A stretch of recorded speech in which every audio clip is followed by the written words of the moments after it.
ஞானானந்தமயம் தேவம் நிர்மலஸ்படிகாகிருதியும் ஆதாரம் சர்வ வித்யாநாகாய கிரீவம் உபாஸ்மிகை. நெக்ஸ்ட் ஜென் டிவி நேயர்களுக்கு அஸ்ட்ரோ கேஎஸ் ஐயங்காரின் பணிவான நமஸ்காரங்கள்.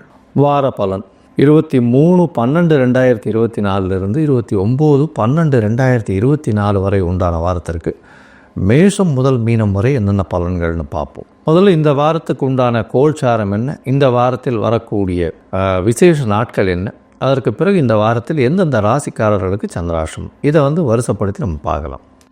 இந்த வாரத்தினுடைய கோல்சாரம் அப்படின்னு பார்த்தோம்னா, ரிஷபத்தில் குரு வக்கரகதியில், கடகத்தில் செவ்வாய் வக்கரகதியில், கன்னியில் கேதுவும், ரிச்சிகத்தில் புதன், தனுசுவில் சூரியன், மகரத்தில் சுக்கிரன், கும்பத்தில் சனி, மீனத்தில் ராகு. இந்த வாரத்தில் பார்த்தோம்னா அதிவேகமாக செல்லக்கூடிய கிரகமான சந்திரன் உத்திர நட்சத்திரம் கன்னியா ராசியிலிருந்து, அதாவது 2வது பாதத்திலிருந்து மூல நட்சத்திரம் முதல் பாதம், அதாவது தனுசு ராசி வரலும் போகிறார். இந்த வாரத்தில் பார்த்தடையானால் 4 ராசிகள், அதாவது கன்னி, துலாம், விருச்சிகம், தனுசு 4 ராசிகள் போகிறார். இந்த வாரத்தில் வரக்கூடிய விசேஷ நாட்கள் என்னென்ன அப்படின்னு பார்க்கும்பொழுது, இந்த வாரத்தில் 23/12/2024 அன்றைக்கி அஷ்டகா அன்வஷ்டகான்னு போட்டிருக்கும்.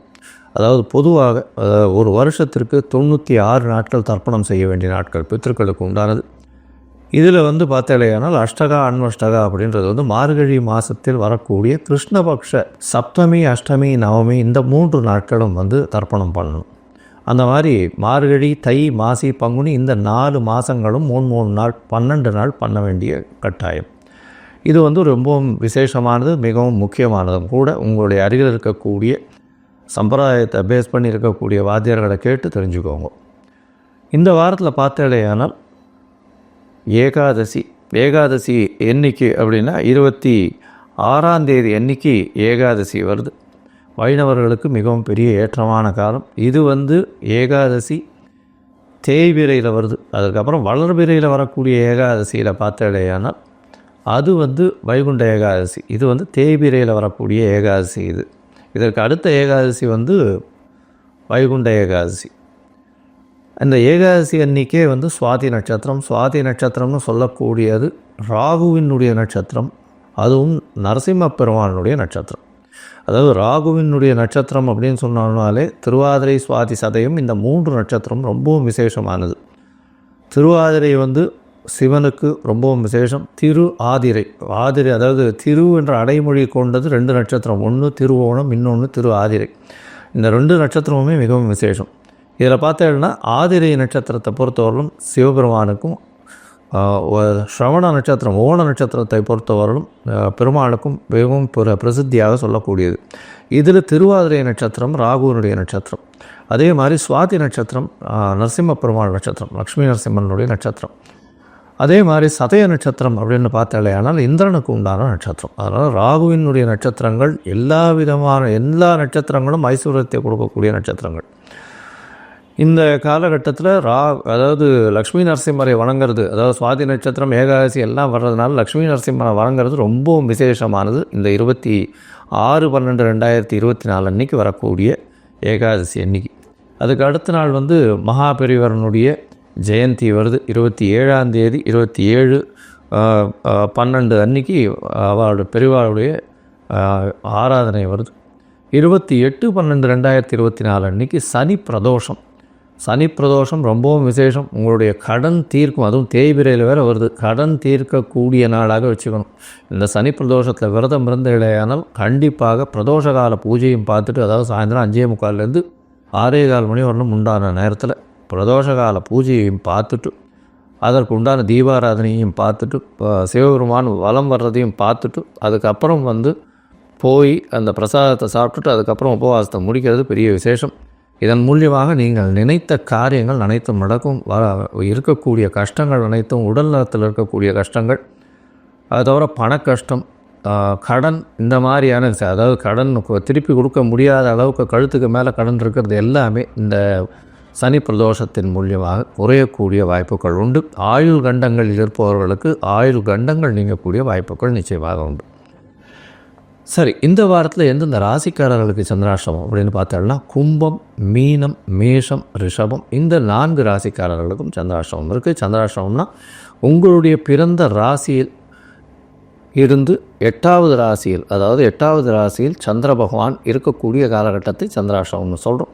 சந்திராஷ்டமம்னா சந்திரன் என்பவர் மதிகாரகன். அவர் மறையக்கூடிய காலகட்டத்தில் தவறான முடிவுகள் எடுக்கக்கூடும். அதனால் சந்திரன் மறையக்கூடிய காலகட்டங்களில் புதிதான முடிவுகள் எதுவும் வேண்டாம். எந்த ஒரு வெளியூர் வெளிமாநில பிரயாணம் வேண்டாம். இந்த மாதிரியான விஷயங்களில் சந்திரனை பொறுத்தவரையிலும் மறைந்திருக்கக்கூடிய காலகட்டத்தில் யாருக்கும் ஜாமீன் கையெழுத்து போடாதீங்க. ஒருவேளை நீங்கள் பண்ண வேண்டிய கட்டாயத்தில் நிர்பந்தத்தில் இருக்கீங்க அப்படின்னா சந்திரனுக்கு உண்டான எளிய பரிகாரம் அப்படின்னு சொல்லக்கூடிய பசும்பால் ஒரு 1/2 டம்ளர் அருகில் இருக்கக்கூடிய சிவன் கோவிலில் கொடுத்துட்டு போங்க பிரதோஷ காலத்துக்கு. அது உங்களுக்கு சந்திராஷ்டமத்தின் தாக்கத்திலிருந்து நிச்சயமாக விலக்களிக்கும். சரி, இந்த வாரம் மேஷம் முதல் மீனம் வரை எப்படி இருக்குது அப்படின்றத பார்க்கலாம். அதுக்கு முன்னாடி என்னுடைய மொபைல் நம்பர் கீழே ஸ்க்ராலிங்கில் வரும். உங்களுக்கு அஸ்ட்ராலாஜிக்கல் கன்சல்ட் தேவைப்பட்டதே ஆனால் நீங்கள் எனக்கு ஃபோன் பண்ணுங்க, உங்களுக்கு அப்பாயின்மெண்ட்டு தரேன். உங்களுடைய date, time, place of birth, உங்களுடைய பெயர், உங்களுடைய தாய் தகப்பனார் பெயர் அனுப்பி வைங்க. சந்தி இருக்கான்றதை பார்த்து முதல்ல உங்களுடைய ஜாதகத்தை போடுறேன். நீங்கள் இந்த பர்டிகுலர்ஸ் கொடுத்த உடனே நான் என்னுடைய கட்டணம் என்னன்றதை சொல்கிறேன். அதற்கப்புறம் உங்களுடைய கட்டணத்தை நீங்கள் கட்டினதுக்கப்புறம் எனக்கு அந்த ஸ்க்ரீன்ஷாட் ஷேர் பண்ணதுக்கப்புறம் உங்களுடைய ஜாதகத்தை போடுறேன். சந்தி இருக்கா அப்படின்றத பார்த்துட்டு அந்த சந்தியின் மூலியமாக பிரச்சனைகள், அதாவது உங்களுக்கு என்ன பிரச்சனை வரும் அப்படின்னா, நீங்கள் எந்த ராசி எந்த நட்சத்திர பாதம்னே தெரியாமல் இவ்வளோ நாள் இருப்பீங்க. எனக்கு தெரிஞ்ச நிறைய பேர் பார்த்தாங்கன்னா கிருத்திகை 1ஆம் பாதம் நினச்சின்னு மேஷராசியில் சொல்லிட்டு இருப்பா. ஆனால் கிருத்திகை 2ஆம் பாதத்தில் இருப்பா ரிஷபராசியில். இந்த மாதிரி உத்திரம், அதே மாதிரி இந்த உழைந்த நட்சத்திரங்கள் எல்லாமே பாதங்கள் ஒரு ராசியிலிருந்து அடுத்த ராசிக்கு போகும். அதை தவிர பார்த்தீங்கன்னா ஒரே ராசியிலேயே இருக்கக்கூடியதோ இருந்தாலுமே நட்சத்திர பாதங்கள் வேறுபட்டு உங்களுடைய லக்னாதிபதியும் வேறுபடக்கூடும். அதனால் பார்த்தீங்கன்னா உங்களுக்கு இப்போ நடக்கக்கூடிய திசை நல்லபடியாக தானே இருக்கணும்னு நினைப்பீங்க. ஆனால் அந்த நல்லபடியான திசையாக இருக்காது. இதற்கு முக்கியமான காரணம் அந்த சந்தி. அந்த சந்தி நட்சத்திர சந்தி, நட்சத்திர பாத சந்தி, லக்ன சந்தி இதெல்லாம் பார்த்து உங்களுடைய ஜாதகத்தை போட்டு அதுக்கப்புறம் ஒரு 3-4 நாளில் அப்பாயின்மெண்ட் கொடுக்குறேன். நம்ம ஆன்லைனில் டிஸ்கஸ் பண்ணலாம். இப்போ மேஷம் முதல் மீனம் வரை 23/12/2024 29/12/2024 வரை உண்டான வாரத்திற்கு என்னென்ன பலன் அப்படின்னு ஒன்றா பார்க்கலாம். ரிஷபம், கிருத்திகை, ரோகிணி, மிருகசீரிஷம் இந்த 3 நட்சத்திரம் 9 பாதங்களை கொண்ட ராசி. ராசியின் அதிபதி அப்படின்னு சொல்லக்கூடியவர் சுக்கிரன். ராசிக்கு 9ஆம் இடத்துல இருக்கார். இந்த வாரம் பார்த்தீங்கன்னா உங்களுடைய ராசிநாதன் 9ஆம் இடத்துல இருக்கிறது விசேஷம். 9-10 அதிபதினு சொல்லக்கூடியவர் சனி பகவான். உங்களுடைய மிகப்பெரிய யோகர். அவர் 10ஆம் இடத்துல இருக்கிற பொது காரியங்களில் ஈடுபடக்கூடிய வாய்ப்புகள் உண்டு. தொழிலில் பெரிய ஏற்றமும் மாற்றமும் இருக்கக்கூடிய வாய்ப்புகள் நிச்சயமாக இருக்கும். வேலையில் மாற்றங்கள் இருக்கக்கூடிய காலகட்டமாக அமையும். இருந்தாலும் வேலையில் உங்களுக்கு ப்ரமோஷன் வரும். இருக்கக்கூடிய வேலையில் ப்ரமோஷன் வரக்கூடிய வாய்ப்பு உண்டு. ராசிக்கு 3ஆம் இடத்தில் செவ்வாய் வக்ரகதியில் இருக்கிறது பெரிய விசேஷம். நீச்சப்பட்டு இருக்கக்கூடிய செவ்வாய் வக்ரகதியில் இருக்கிறதுனால உச்சம் பெற்றதற்கு சமம். உங்களுடைய சப்தமாதிபதி உச்சம் பெற்று 3ஆம் இடத்தில் இருக்கிறதுனால பார்ட்னர்ஷிப் பிஸ்னஸில் பெரிய ஏற்றம் கிடைக்கக்கூடிய காலகட்டம். அதை தவிர பார்த்தீங்கன்னா வெளிநாடு வெளியூர் போயிட்டு வரணும் அப்படின்னு பார்த்துட்டு இருக்கவாளுக்கு நல்ல ஒரு ஏற்றம் கிடைக்கக்கூடிய காலகட்டமாக இருக்குது. குழந்தை பிராப்திக்கு பார்த்துட்டு இருக்கவாளுக்கு சற்று பின்னடைவு இருக்கக்கூடிய காலகட்டமாக அமையும். இப்போ அதை தவிர பார்த்தீங்கன்னா திருமணத்திற்கு பார்த்து கொண்டு இருப்பவர்களுக்கு குரு வக்கரத்தில் இருக்கிறதுனால கொஞ்சம் பிரச்சனைகள் வரக்கூடிய வாய்ப்புகள் நிச்சயமாக இருக்கும். அதாவது நிச்சயமாக வரன்கள் தட்டி போகக்கூடிய வாய்ப்புகள் இந்த காலகட்டத்தில் இருக்கும். ராசிக்கு 8ஆம் இடத்துல 4ஆம் அதிபதியான சூரியன். அதனால் புதுசாக வீடு மனை விற்கணும்னு நினச்சிட்டு இருக்காருன்னா அது பண்ணக்கூடிய வாய்ப்புகள் உண்டு. அதை தவிர பார்த்தாலேனால் 8ஆம் இடத்தில் இருக்கக்கூடிய சூரியன் அரசு மற்றும் அரசு சார்ந்த துறைகளிலிருந்து உங்களுக்கு திடீர் சன்மானங்கள் வரக்கூடிய வாய்ப்புகள் நிச்சயமாக உண்டு. ராசிக்கு 11ஆம் இடத்துல ராகு பகவான். வெளிநாடு சம்பந்தமாக நல்ல ஒரு ஏற்றம். மூத்த சகோதரர்களோட சிறு சிறு பிரச்சனைகள், மனக்கசப்புகள் இருக்கக்கூடிய காலகட்டமாக அமையிறது. சப்தமத்தில் இருக்கக்கூடிய புதன் நல்ல ஒரு ஏற்றத்தை கொடுப்பார். குடும்பத்தை அமைத்து வைக்கக்கூடிய காலகட்டமாக இருக்கும். எதிர்பாலினத்தவர் மூலியமாக நல்ல ஒரு ஏற்றம் கிடைக்கக்கூடிய காலகட்டமாக அமையப்போகிறது. இந்த வாரம் பார்த்தால அதிவேகமாக செல்லக்கூடிய கிரகமான சந்திரன் உங்களுடைய ராசிக்கு 5ஆம் இடத்துல இந்த வாரத்தை ஆரம்பிக்கிறார். அதாவது 23/12/2024 29/12/2024 வரை உண்டான வாரத்தில் சந்திரன் 5ஆம் இடத்துல இந்த வாரத்தை ஆரம்பிக்கிறார். 23ஆம் தேதியிலிருந்து 25ஆம் தேதி அதிகாலை ஒரு 2:30 மணி வரலும் இருக்கக்கூடிய சந்திரன் கேதுவோட சம்பந்தத்தில் இருக்கார். இதன் மூலியமாக பார்த்தாலேயானால் வக்கர குருவின் பார்வையும் இருக்கிறதுனால சிறு சிறு தொல்லைகள் வரக்கூடிய வாய்ப்புகள் நிச்சயமாக உண்டு. உங்களுக்கு பதவி புகழ் அந்தஸ்து கௌரவம் வரக்கூடிய வாய்ப்புகள் நிச்சயமாக இருக்கும்.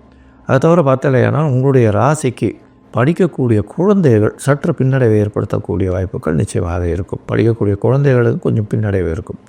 ராசிக்கு 5ஆம் இடத்திலிருந்து 6ஆம் இடத்துக்கு சந்திரன் போகிறார். சந்திரன் 6ஆம் இடத்துல 25ஆம் தேதி காலையிலிருந்து 27ஆம் தேதி காலை ஒரு 12:30 மணி வரலும் இருக்கக்கூடிய காலகட்டமாக அமைகிறது. 27ஆம் தேதி காலை 12:30 மணி வரலும் சந்திரன் இருக்கார். 3ஆம் அதிபதி 6ஆம் இடத்துல இருக்கிறது விசேஷம். ஏன்னா ஒரு மறைந்த ஸ்தானாதிபதி இன்னொரு மறைவு ஸ்தானத்திற்கு போய் இருக்கிறதன் மூலியமாக நல்ல ஒரு ஏற்றம் கிடைக்கும். புதுசாக ஒரு தொழில் அமையக்கூடிய வாய்ப்பும் வேலையில் மாற்றம் வரக்கூடிய வாய்ப்பும் நிச்சயமாக உண்டு. வேலையில் பார்த்திங்கன்னா உங்களுக்கு சிறந்த ஏற்றம் இருக்கக்கூடிய காலகட்டம். அதை தவிர பார்த்தாலேயானால் வேலையில் எல்லா விதமான டார்கெட்டையும் முடிக்கக்கூடிய காலகட்டமாக இருக்கும்.